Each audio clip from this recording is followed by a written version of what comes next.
Uhulumeni kufanele enze okuthe xaxa uqinisekisa ukuthi uhlinzeka ngenqalasizinda esezingeni ezikoleni zezwe. Lesicelo senziwe yiphini lenhloko yamajaji uRaymond Zondo emcimbini wokunikezelwa kwesikole sakhiwe kabusha eHighfields eningizimu yeKwaZulu-Natal. Lapha kusesikoleni samabanga aphansi eMazabekweni eHighfields. Lesikole sakhiwa eminyakeni engaphezulu kwama-80 edlule.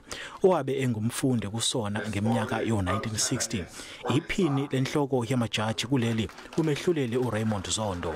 Kulesikole bezingekho izindlu zangasese eziphephile kanye namanzi. Kodwa-ke konke lokhu sekuzoba umlando. Lo mphakathi unikezwe lesikole esakhiwe kabusha inhlangano engenzi inzuzo. Awu hey lelusukela namhlanje angazi ukuthi ngalifanisa ngithini ngibonga uNkulunkulu ubukhona bakhe la kulesikolo.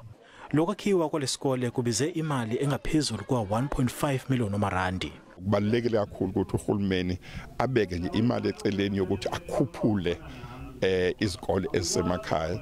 Ngafunda kusona nasi baningi abanye abafunda kwezinye izikole ezisemakhaya kodwa kukhulu okufuneka kwenziwe ngoba nazo capable ukuthi zikhiphe abantu aba-right.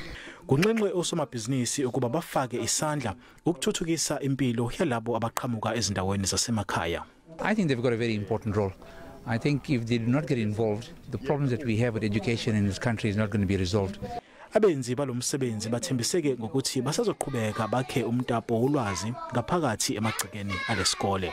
Senza isethembiso sokuthi sizofunda, sizowa, sivuka nomsebenzi wethu. NgikuSimphiwe Makhanya wezindaba ze-SABC ngise-Highfields.